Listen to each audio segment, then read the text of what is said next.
నమస్కారం city news తెలుగుకి స్వాగతం. ఈనాటి ముఖ్యాంశాలు.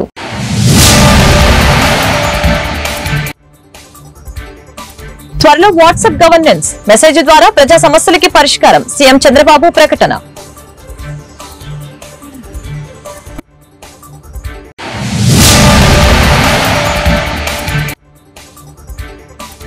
నంబూరులో స్వచ్ఛత దివస్ కార్యక్రమంలో పాల్గొన్న పవన్ కళ్యాణ్ పరిసరాల పరిశుభ్రత అందరి బాధ్యత అని డిప్యూటీ సీఎం వెల్లడి.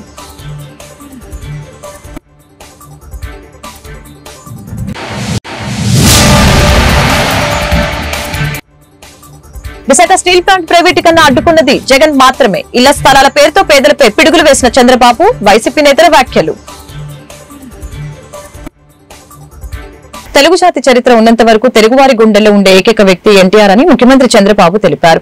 అనుక్షణం తెలుగువారి ఆత్మగౌరవం కోసం తప్పించిన నాయకుడు అని పేర్కొన్నారు. వైఎస్సార్ జిల్లా మైదుకూరులో నిర్వహించిన ఎన్టీఆర్ వర్ధంతి సభలో చంద్రబాబు పాల్గొన్నారు.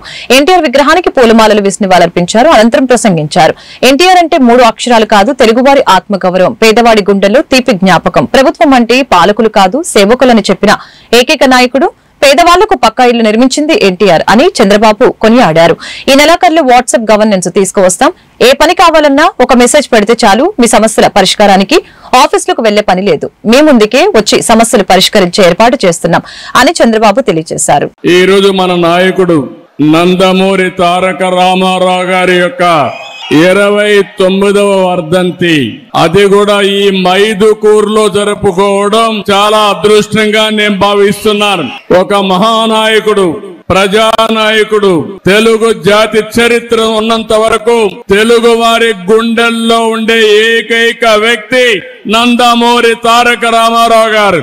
ఈ రోజు మనందరం చూస్తే తెలుగు జాతి కోసం పుట్టిన, అనుక్షణం తెలుగు జాతి ఆత్మ గౌరవం కోసం తప్పించిన ఏకైక నాయకుడు ఎన్టీఆర్. ఎన్టీఆర్ అంటే 3 అక్షరాలు కాదు, తెలుగు వారి ఆత్మ గౌరవం. ఇంకొక పక్క మనం చూస్తే పేదవాడి గుండెల్లో తీపి జ్ఞాపకం, బడుగు బలహీన వర్గాల గుండెల్లో చెరగని ధైర్యం. 9 నెలలే 1 ఆంటర్‌ప్రెన్యూర్. ఒకప్పుడు ఐటీ, ఇప్పుడు ఏఐ, ఆర్టిఫిషియల్ ఇంటెలిజెన్స్. మీ ఫోన్ లో మీరు ఏది కావాలన్నా, ఏ సజెషన్ కావాలన్నా తీసుకునే పరిస్థితి వచ్చేసింది. ఇంకా ఆఫీసుకు పోయే పని లేదు. ఈ రోజే ఓపెన్ చేయాల్సింది కానీ కొన్ని కారణాల వల్ల చేయలేకపోయాం. ఈ నెల చివరిలోనే వాట్సాప్ గవర్నెన్స్ తీసుకొస్తున్నా. మీ సెల్ ఫోన్ లో మీకు ఏ పని కావాలన్నా ఒక మెసేజ్ పెట్టినా, మీరు మెసేజ్ పెట్టడం తెలియకపోతే మామూలుగా మీరు మాట్లాడినా మీకు ఆ పని చేసి పెట్టే బాధ్యత ఈ ప్రభుత్వం తీసుకుంటుంది. ఆఫీసులకు పోయే పని లేదు. ఆఫీసులే మిమ్మల్ని ఎదుర్కొంటూ వచ్చి మీరు ఎక్కడుంటే అక్కడ పనులు చేసే పరిస్థితి తీసుకొస్తామని కూడా మీకు తెలియజేస్తున్నా. ఇలాంటివి మీరు చూసినప్పుడు, ఇంకా కొన్ని విషయాలు వచ్చినప్పుడు, రోడ్డు వ్యవస్థ మీరు చూశారు, రాయలసీమలో ఎయిర్పోర్ట్లు చూశారు, ఇప్పుడే చూశారు మన ఎయిర్పోర్ట్ కూడా 250 కోట్ల రూపాయలతో టెర్మినల్ కూడా కడుతున్నారు. పరిసరాలు పరిశుభ్రంగా ఉంచుకోవడం అందరి బాధ్యత అని ఉప ముఖ్యమంత్రి పవన్ కళ్యాణ్ తెలిపారు. పెదకాకాని మండలం నంబూరులో శనివారం ఆయన పర్యటించారు. స్వచ్ఛత దివస్ కార్యక్రమంలో పాల్గొన్నారు. పారిశుద్ధ్య తరలింపు వాహనాలని జెండా ఊపి ప్రారంభించారు. చెత్త నుంచి సంపద తయారీ కేంద్రంలో మొక్కలు నాటారు. ప్రతి నెల 3వ శనివారం స్వచ్ఛాంధ్ర కార్యక్రమం నిర్వహించాలని ఈ సందర్భంగా తెలియచేయడం జరిగింది. పరిశుభ్రత ప్రాధాన్యత కరోనా సమయంలో అందరికీ తెలిసి వచ్చిందని చెప్పారు. పరిసరాలను శుభ్రంగా ఉంచడం అనేది ఏ ఒక్కరి వల్ల అయ్యేది కాదు, అందరూ బాధ్యత తీసుకోవాలి. పరిసరాలను పరిశుభ్రంగా ఉంచుకోవటం అనేది తేలికైన విషయం కాదు. వెంటనే అద్భుతాలు ఆశించలేం, కానీ ప్రతి ఒక్కరు కూడా బాధ్యత తీసుకుంటే మెరుగైన ఫలితాలు సాధించవచ్చు అని పవన్ తెలిపారు.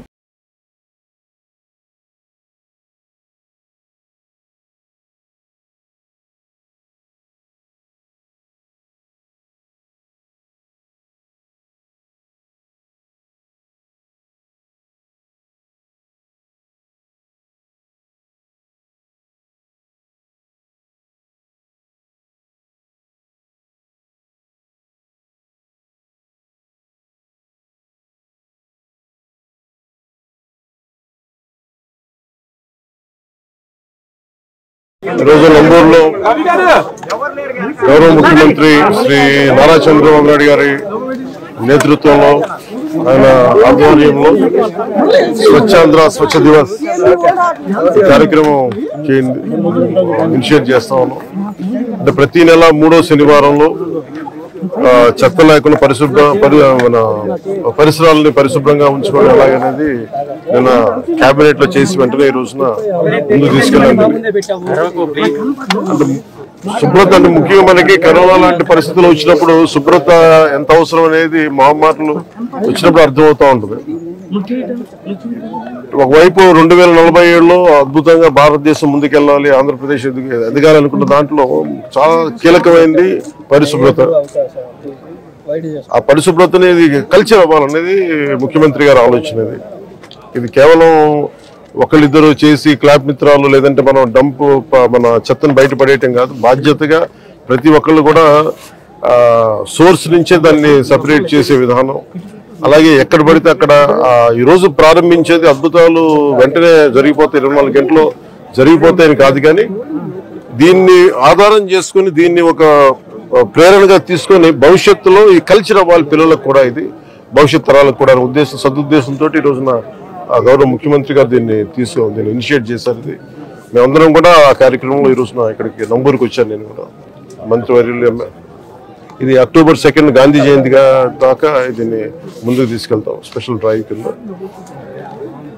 ఈ సందర్భంలో నేను ప్రతి ఒక్కరిని కోరుకునేది కూడా మన ఈ చెత్త నుంచి సంపదని సృష్టించేది అలా సర్క్యులర్ ఎకానమీ. అంటే ఈరోజు మనం చూస్తే మనం ఏదైతే మనం తినిపడేసిన వ్యర్థాలు అయితే ఏవైతే ఉన్నాయో ఒక్కొక్కటి చూస్తూ ఉంటే ఒక్కొక్కటి చెత్తను కూడా చూస్తే ఒక్కొక్కటి కిలో 15 రూపాయలకి అమ్మగలిగి దాని నుంచి వర్మీ కంపోస్ట్ తయారు చేయడం, రకరకాల సంపదని సృష్టించే మార్గాలు చాలా ఉన్నాయి. అవన్నీ విశాఖ స్టీల్ ప్లాంట్ ప్రైవేటీకరణకు వైఎస్ జగన్ వ్యతిరేకమే అని చెప్పుకొచ్చారు మాజీ మంత్రి గుడివాడ అమర్నాథ్. వైఎస్ఆర్సీపీ వల్లనే స్టీల్ ప్లాంట్ ప్రైవేటీకరణ ఆగింది, స్టీల్ ప్లాంట్ కార్మికులకి అండగా వైఎస్ఆర్సీపీ నిలబడిందని అమర్నాథ్ తెలియజేశారు. ఈ మేరకు గుడివాడ అమర్నాథ్ విశాఖలో మీడియాతో మాట్లాడారు. వెంటిలేటర్ మీద ఉన్న స్టీల్ ప్లాంట్ కి ప్యాకేజీ కేవలం ఆక్సిజన్ లో పనిచేస్తుంది. స్టీల్ ప్లాంట్ ప్రైవేటీకరణకు మొదటి నుంచి వైఎస్ జగన్ వ్యతిరేకం. వైఎస్ఆర్సీపీ వల్లనే స్టీల్ ప్లాంట్ ప్రైవేటీకరణ ఆగింది. ఈ మాట స్వయంగా కేంద్ర మంత్రి కుమారస్వామి చెప్పారు. స్టీల్ ప్లాంట్ ప్రైవేటీకరణను వైఎస్ఆర్సీపీ వ్యతిరేకించిందని మంత్రి తెలియజేశారు. కార్మికులకు అండగా వైఎస్ఆర్సీపీ నిలబడిందని ఆయన స్పష్టం చేశారు. వెంటిలేటర్ మీద ఉన్నటువంటి స్టీల్ ప్లాంట్ కి ఈ 11,440 కోట్లు అనేటువంటిది కేవలం ఆక్సిజన్ గా పనిచేస్తుంది అనేటువంటిది ప్రజలు, కార్మికులు, వైఎస్ఆర్ కాంగ్రెస్ పార్టీ తాలూకా ఉద్దేశంగా ఈ ద్వారా అందరికీ తెలియజేస్తా ఉన్నా. అయితే దీనికి సంబంధించి ఎప్పుడైతే జనవరి 21, 2021 సంవత్సరంలో ఇప్పుడున్నటువంటి భారతీయ జనతా పార్టీ ఎన్డీఏ ప్రభుత్వం స్టీల్ ప్లాంట్ ని 100% డిజిన్వెస్ట్మెంట్ వైపు ప్రైవేటైజ్ చేయాలనేటువంటి నిర్ణయాన్ని తీసుకున్నాం. ఆ రకంగా ప్లాంట్ ని ప్రైవేటైజ్ చేయాలని చెప్పి ప్రభుత్వం నిర్ణయం తీసుకుందని చెప్పి ప్రకటన చేసిన తర్వాత అనేక సందర్భాల్లో వైఎస్ఆర్ కాంగ్రెస్ పార్టీ ప్రభుత్వంలో ఉండి జగన్మోహన్ రెడ్డి గారు ముఖ్యమంత్రిగా దాన్ని తీవ్రంగా వ్యతిరేకిస్తూ ఎట్టి పరిస్థితుల్లో ఈ ప్రాంతం ఆంధ్ర రాష్ట్ర ప్రజల తాలూకా సెంటిమెంట్ అయినటువంటి విశాఖపట్నం స్టీల్ ప్లాంట్ ని ప్రైవేటైజ్ చేయడానికి వీల్లేదు అని చెప్పి దాన్ని వ్యతిరేకించినటువంటి సందర్భాలను కూడా ఈ సందర్భంగా గుర్తు చేస్తా ఉన్నాం. అంటే వారు అధికారంలోకి వచ్చి, కూటమి ప్రభుత్వం అధికారంలోకి వచ్చి 7 మాసాలే అవుతా ఉంది, కానీ జరుగుతున్నటువంటి పోరాటం 4 సంవత్సరాలుగా జరుగుతూ ఉంది. అంటే 3.5 సంవత్సరాలు వైఎస్ఆర్ కాంగ్రెస్ పార్టీ అధికారంలో ఉండగా ఈ పోరాటాన్ని ముందు తీసుకెళ్ళింది. పోరాటం చేస్తున్నటువంటి కార్మిక సంఘాలకి అండగా నిలబడింది. అన్ని రకాలుగా కూడా ప్లాంట్లో పనిచేస్తున్నటువంటి కార్మికులకి ప్లాంట్ని కాపాడేటువంటి బాధ్యత ఆ రోజు ప్రభుత్వంలో ఉన్నటువంటి జగన్మోహన్ రెడ్డి గారు ముఖ్యమంత్రిగా తీసుకున్నటువంటి సందర్భాన్ని కూడా ఈ సందర్భంగా మీ ద్వారా ప్రజలకు తెలియజేస్తా ఉన్నాం. ఇది మేం చెప్పినటువంటి మాట కాదు. నిన్న కేంద్ర మంత్రి కుమారస్వామి గారు వారు ఇచ్చినటువంటి ప్రెస్ బ్రీఫింగ్లో 2018, 19, 2021, 22, 2021 2 సంవత్సరాలు కూడా స్టీల్ ప్లాంట్ ఏలూరు నగరంలో పాత బస్టాండ్ ప్రాంగణంలో ఈ రోజు ఆంధ్రప్రదేశ్ ప్రభుత్వం చేపట్టిన ప్రతిష్టాత్మక కార్యక్రమం స్వర్ణాంధ్ర స్వచ్ఛాంధ్ర కార్యక్రమం జరిగింది. ఈ కార్యక్రమంలో పాత బస్టాండ్ ప్రాంగణంలో విద్యార్థులు, ఉద్యోగస్తులు, పారిశుద్ధ్య కార్మికులు మానవహారం నిర్వహించారు. జిల్లా కలెక్టర్ వెట్రిసెల్వి ఈ సందర్భంగా మీడియాతో మాట్లాడారు.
ఇందులో చెవులంతా కూడా వేస్తూ ఉంటే ఎన్నో దోమలు వచ్చి అనారోగ్యంగా ఉంటారు.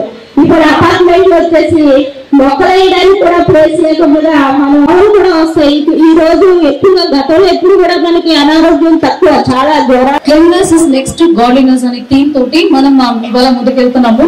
ఇందులో భాగంగా అన్ని క్లీనింగ్ యాక్టివిటీస్ నడుస్తుంది, మనకు బ్యూటిఫికేషన్ ప్రాసెస్ నడుస్తుంది, ఇంకా మనకు ఎక్కడెక్కడ ప్లాంటింగ్ కావాలో అది చేయడం. మనం ఇవాళ అక్కడ హెచ్చరికలు అంటూ బోర్డులు కూడా పెడుతున్నాం. ఎక్కువ ఇలాంటి లిటరీ ఎక్కడ చేస్తున్నారో అక్కడ బోర్డు కూడా పెట్టడం జరుగుతుంది. ఇది what is the use of this program అంటే ఫస్ట్ ఇంపార్టెంట్ మన జిల్లా పరిషత్ చైర్మన్ కూడా చెప్పారు, మనకు వైరల్ ఫీవర్ కానీ సీజనల్ ఫీవర్స్ కానీ డిసీజెస్ కానీ చాలా ఎక్కువ వస్తున్నాయి. సో దాంట్లో important role sanitation.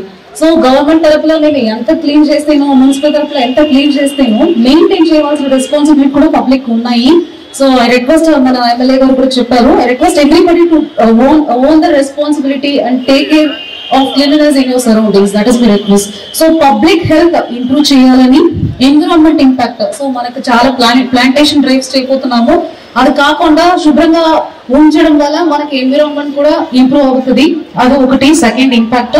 Third community engagement. నేను ఆల్రెడీ చెప్పినట్టు అందరూ ఓనర్షిప్ చేసుకోవాలి. మన ఏలూరు, మన టౌన్, ఇది క్లీన్ గా పెట్టుకోవడం, అందంగా మెయింటైన్ చేయడం మన రెస్పాన్సిబిలిటీని ప్రతి ఒక్కరు రెస్పాన్సిబిలిటీ తీసుకోవాలి. కమ్యూనిటీ పార్టిసిపేషన్ కూడా చేయాలి. ఈ రోజు కూడా చెప్తానే ఉన్నాం, అందులో హెడ్ క్వార్టర్ ఏలూరులో ఉన్నాం. ఎందుకంటే విలేజ్ వాతావరణంలో అంత దుమ్ము ధూళి కానీ అంత చెత్తా చెదారం కానీ ఉండదు. కానీ ఏలూరుకి వచ్చేసరికి చుట్టుపక్కల ఊర్లో వాళ్ళందరూ కూడా ఇక్కడికి వస్తారు. మన పరిశుభ్రాలను మనమే బాగు చేసుకునేదిగా. ఇదివరకు పాత బస్ స్టాండ్ దగ్గర మన ప్రమాణం చేయించారు మరి కమిషనర్ గారు. మరి తర్వాత మరి వాళ్ళ ఆఫీసుల్లో ఏ విధంగా చేస్తున్నారనేది ప్రచారంలో అయితే లేదు. తప్పనిసరిగా ఎవరైతే ఇక్కడ డ్వాక్రా గ్రూపులు, సిఓలు, ఆర్పీలు వచ్చారో ఈ కార్యక్రమాన్ని మీ మీటింగ్ జరిగిన ప్రతి దాంట్లో కూడా మీరు వివరించి స్వచ్ఛాంధ్ర గురించి అందరూ కూడా ఎవరింటి దగ్గర వాళ్ళు శుభ్రంగా ఉండుకునేది చేయవలసిన బాధ్యతను ప్రతి ఒక్కరు కూడా తీసుకోవాలని సందర్భంగా వాళ్ళందరూ కూడా చెప్పడం జరుగుతుంది. ఎందుకంటే మనం అందరం కూడా ఆరోగ్యం బాగుండాలి అంటే పరిశుభ్రాలు బాగున్నప్పుడే ఉంటాయి. ఇప్పుడు అలాగే కమిషనర్ గారు కూడా ఇందులో భాగంగానే మరి కాలువ క్లీనింగ్ అంతా కూడా పెట్టారన్నారు. క్లీనింగ్ పెడతమే కాదు, దాన్ని రక్షించుకోవాల్సిన బాధ్యత కూడా ఉంది. ఒకసారి తీసేసిన తర్వాత మళ్ళీ వస్తానే ఉంటాయి. దాంట్లో ఏకోకుండా ఉండే చర్యలు మనం తీసుకోవాలి. అందులో భాగంగానే మేము కలెక్టర్ గారు, జాయింట్ కలెక్టర్ గారు, ఎస్పీ గారు మొన్న రంగులు వేసినప్పుడు ఏదైతే మధ్యలో ఉన్నాయో అందరి అందంగా ఉండాలని తీర్చిదిద్దామో దాని మీద ఎవరైనా పోస్టర్ అవి అతికిస్తే చర్య తీసుకుంటామని చెప్పి ఆ రోజున మీడియా పరంగా అందరికీ కూడా బెందలూరు నియోజకవర్గంలో నడిపెల్లి గ్రామ పంచాయతీలో అక్రమాలు జరుగుతున్నప్పటికీ అధికారులు, జిల్లా ఉన్నతాధికారులు పట్టించుకోవడం లేదని గ్రామస్తులు ఆరోపిస్తున్నారు. పంచాయతీలో జరిగిన అక్రమాలపై విచారణ జరిపి డిఎల్పీఓ కేపీ చంద్రశేఖర్ వస్తున్నారని తెలిసి గ్రామస్తులు కొందరు గో బ్యాక్ డిఎల్పీఓ అంటూ నినాదాలు చేశారు.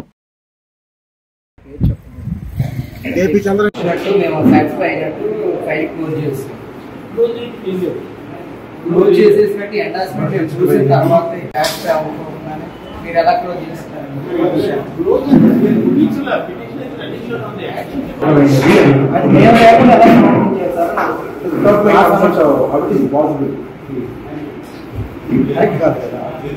మేము లేకుండా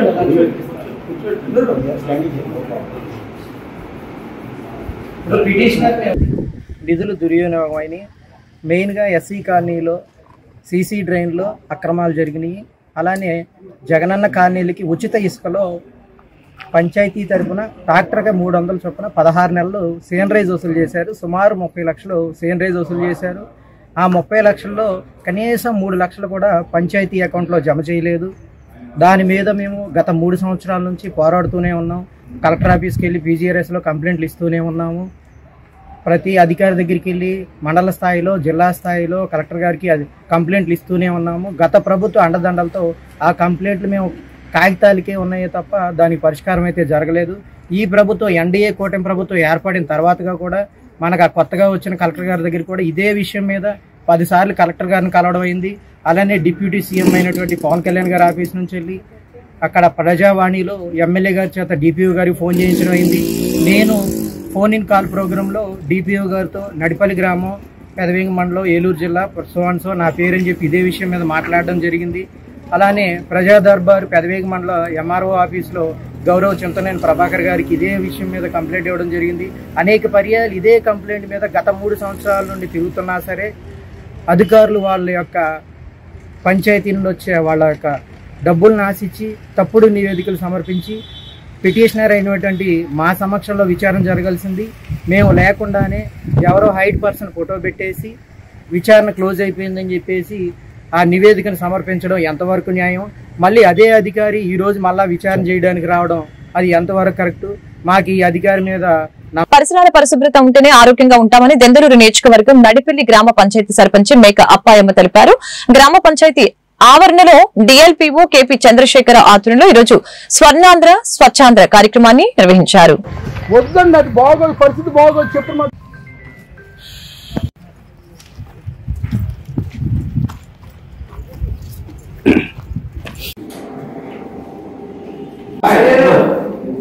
సీఎం మంత్రివర్యులు వారి ఆదేశములను అనుసరించి ఈరోజు ఏలూరు జిల్లా నందు గౌరవ కలెక్టర్ గారి ఆదేశముల ప్రకారం ఏలూరు డివిజన్లో ఈరోజు స్వచ్ఛ ఆంధ్ర ప్రతిజ్ఞ ఒకటి చేయడం జరిగింది. అలాగే ప్రతిజ్ఞ ప్రకారం బయట కూడా పరిశుభ్రత కూడా అందరూ పాల్గొని చేయడం జరిగింది. దీనిలో ఎందుకనంటే ప్రజలందరూ మంచి ఆరోగ్యకరంగా ఉంటేనే, గ్రామాలన్నీ కూడా పరిశుభ్రతగా ఉంటేనే మరి వారి యొక్క ఆరోగ్యాలన్నీ బాగుంటే ఏ కార్యక్రమం అయినా కూడా చక్కగా నడుస్తుందని చెప్పేసి గౌరవ ముఖ్యమంత్రి గారు, గౌరవ డిప్యూటీ సీఎం గారి ఆదేశాల ప్రకారం ఆ సంకల్పానికి కట్టుబడి ఉండాలని చెప్పి పరిశుభ్రతగా ఉంటేనే మరి కోవిడ్లో చూసి ఉన్నాం, చాలా నష్టపోయాం, చాలా మందిని పోగొట్టుకున్నాము. ఒకరికి ఒకరి దగ్గరికి మన ఏలూరు డివిజన్లోని అన్ని గ్రామ పంచాయతీల్లో కూడా ఈరోజు ఈ కార్యక్రమం తీసుకుంటాం జరిగింది. మండలంలో విస్తరణాధికారి వారు, అలాగే గౌరవ సర్పంచ్ గారు, వార్డు మెంబర్లు అందరూ కూడా ఈ కార్యక్రమంలో పాల్గొన్నారు. వీరందరికీ కూడా మా యొక్క ధన్యవాదాలు తెలియజేస్తూ గ్రామాన్ని పరిశుభ్రంగా ఉంచుటకు ప్రతి ఒక్కరూ కూడా చర్యలు తీసుకుంటారని చెప్పేసి కోరుకుంటూ ధన్యవాదాలు తెలియజేస్తున్నాను. స్వచ్ఛ భారత పరిశుభ్రత గురించి మన సీఎం గారు ఆదేశాల మేరకు, మన డిప్యూటీ సీఎం గారు ఆదేశాల మేరకు పరిశుభ్రత మన ఇంట్లో మనమే పరిశుభ్రం చేసుకుంటే కాదు, ఊరంతా మనం తెలియపరిచి, తెలియని వాళ్ళు కూడా మనం తెలియపరిచి మనం పరిశుభ్రంగా ఉంచాలని. ఎక్కడ పడితే అక్కడ చెత్త పారేయొద్దు. ఆల్రెడీ మనం డస్ట్బిన్లు పెడుతున్నాము, ఆ డస్ట్బిన్లో పడేయాలి. ఊరంతా ఎక్కడికెక్కడ చెత్త పారేయొద్దు, పరిశుభ్రత ఉండాలని. కోవిడ్ సమయంలో మనం చాలా బాధపడ్డాం. అలాంటి రోజులు మళ్ళీ దెందులూరు నియోజకవర్గంలోని నడిపల్లి గ్రామ పంచాయతీలో ఎటువంటి అక్రమాలకి జరగలేదని, కావాలని కొందరు గ్రామస్తులు ఇబ్బందులకి గురి చేస్తున్నారని గ్రామ సర్పంచి మేక అప్పాయమ్మ తెలిపారు. పంచాయతీ ఆవరణలో ఈరోజు విలేకరులతో మాట్లాడారు.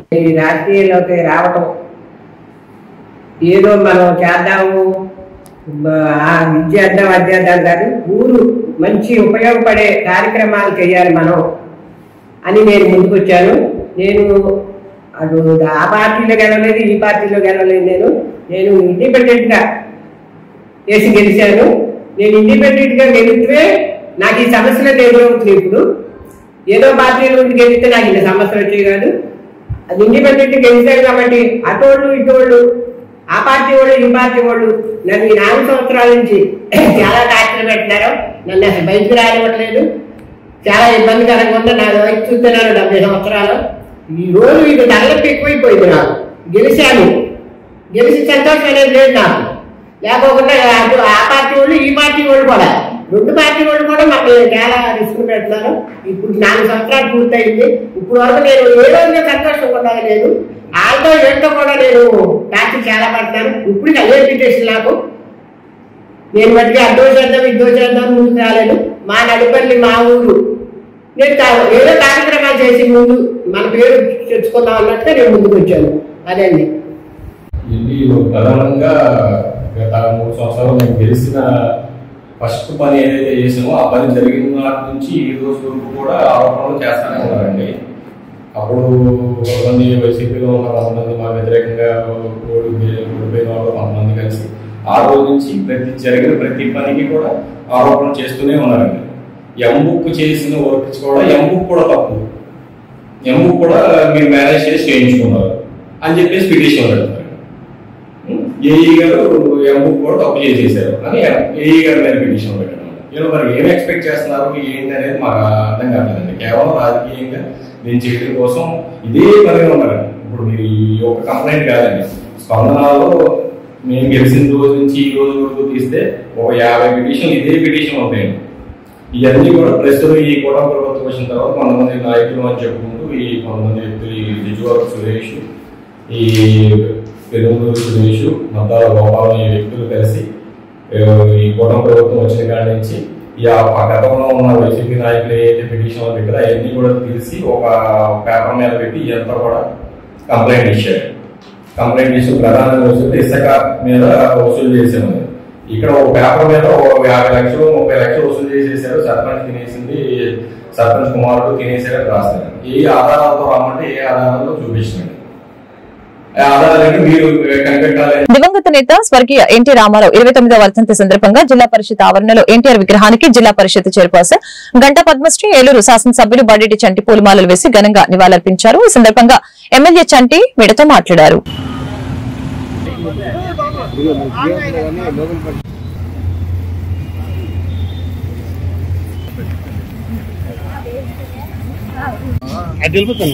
जोहार एनटीआर, जोहार एनटीआर, जोहार एनटीआर, जोहार अन्ननंदमूरी तारक रामाराव,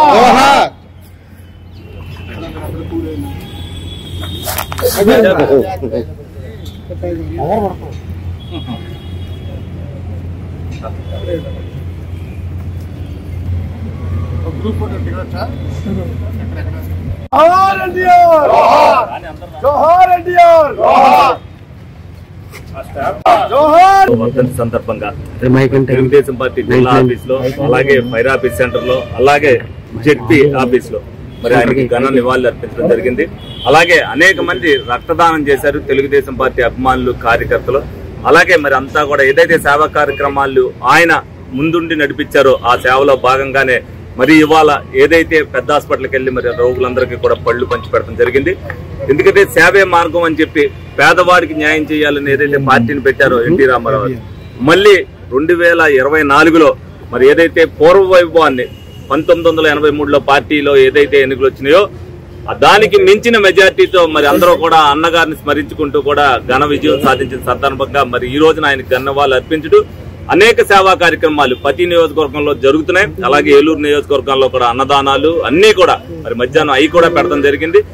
ఆయన ఏదైతే స్ఫూర్తినిచ్చి ప్రజలకు ప్రతి ఒక్కడికి కూడా సేవ చేయాలనుకున్నారో, మేము ప్రతి కార్యకర్తని కూడా సంపాదించిన దాంట్లో ఎంతో కొంత ప్రతి ఒక్కటి కూడా సేవా గుణానికి ఉపయోగించుకోమని ఒక స్ఫూర్తితో ఎదరికి తీసుకెళ్తున్న పార్టీ ఏదైనా ఉందంటే తెలుగుదేశం పార్టీయే. మరి 29వ వర్ధంతి ఎన్టీఆర్ గారి రోజు జరుపుకోవడం జరుగుతుంది. మా జడ్పీలో ఆయనకి ఘన నివాళులు అర్పించడం ఎమ్మెల్యే గారు, నేను, మా జిల్లా అధికారులు ఇంకా కార్యకర్తలందరూ కూడా కలిసి ఆయన వర్ధంతి చేసుకోవడం జరిగింది. ఆయన మహానేత, వెండి తెర మీద ఒక వెలిగిన వ్యక్తి. ఏ క్యారెక్టర్ వేసినా కూడా రాముడు గాని ఒక కృష్ణుడు వేషం వేసినా ఏది వేసినా కూడా ప్రజల్లో నిలిచిపోయిన వ్యక్తి. ఆ సినీ రంగంలోనే కాకుండా రాజకీయంలో కూడా ఆయన ఒక వెలిగిన వ్యక్తి ఎన్టీఆర్ గారు. ఈరోజు చూస్తే ప్రజల్లో ఇంకా కూడా ఆయన ఉన్నాడు. పేదవాళ్ళకి పెన్నిది ఆయన ఎన్టీఆర్ గారు. అలాంటి వ్యక్తిని ఇవాళ స్మరించుకోవడం అనేది చాలా సంతోషకరంగా ఉంది. ఆయన చేసిన సేవా కార్యక్రమాలన్నీ కూడా ఈరోజు మన ఎమ్మెల్యే గారు ఏలూరులో రక్తదానం కానీ, పళ్ళు పంచిపెట్టడం కానీ, అన్నీ కూడా అన్నదానం చేయడం కానీ ఎన్నో కార్యక్రమాలు ఆయన పేరు చెప్పి ఈరోజు మన ఎమ్మెల్యే గారు కూడా, ఏలూరు ఎమ్మెల్యే గారు కూడా ఎన్నో సేవా. Andhra Pradesh CM Nara Chandrababu Naidu deputy CM Konidela Pawan Kalyan ప్రతిష్టాత్మకంగా ప్రవేశపెట్టిన స్వచ్ఛ దివస్ ని బుట్టాయిగూడెం సెంటర్ నుంచి పోలవరం శాసనసభ్యులు చిర్రి బాలరాజు మరియు ఉమ్మడి జిల్లా జనసేన ప్రధాన కార్యదర్శి కరాటం సాయి పాదయాత్ర చేస్తూ ప్రజలకు అవగాహన కార్యక్రమాన్ని నిర్వహించారు. మన ప్రజానాయకుడు గౌరవ ఎమ్మెల్యే చిర్రి బాలరాజు చీపురు పట్టి పారిశుద్ధ్యం చేస్తూ కార్మికులకి ఉత్సాహాన్నిచ్చారు.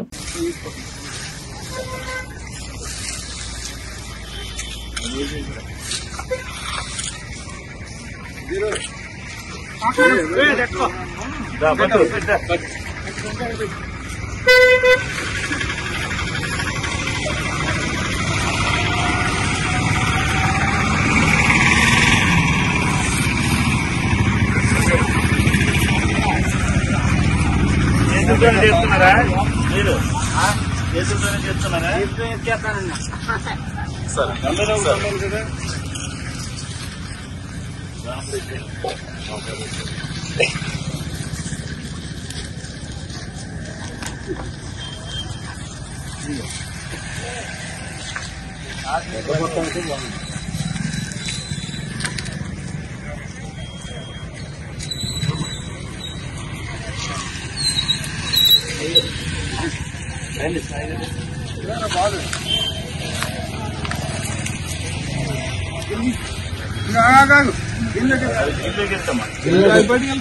అది పట్టుకెళ్ళిపో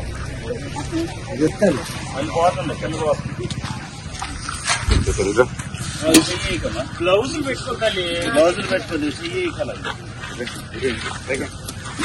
ఏం ఉంటాయి కదా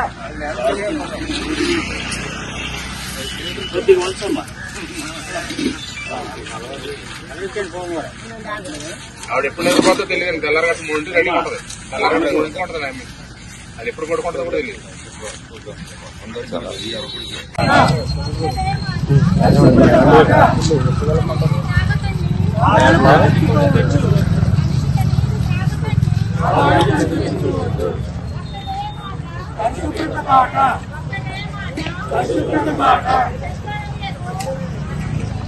కొన్ని తెచ్చుకోవాలి.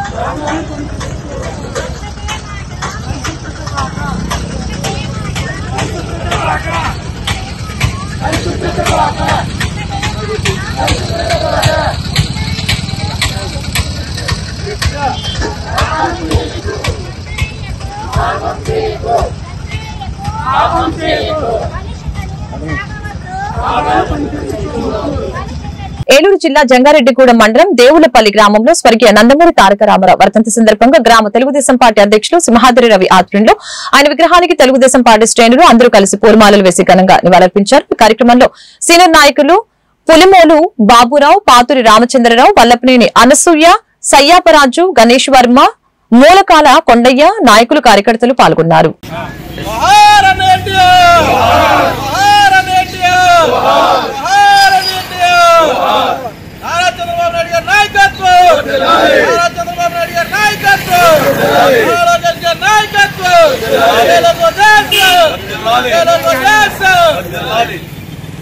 వార్తలు ముగించే ముందు ముఖ్యాంశాలు మరొకసారి.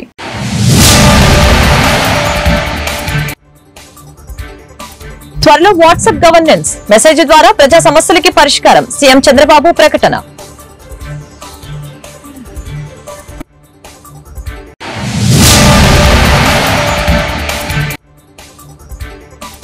నంబూరులో స్వచ్ఛత దివస్ కార్యక్రమంలో పాల్గొన్న పవన్ కళ్యాణ్ పరిసరాల పరిశుభ్రత అందరి బాధ్యత అని డిప్యూటీ సీఎం వెల్లడి.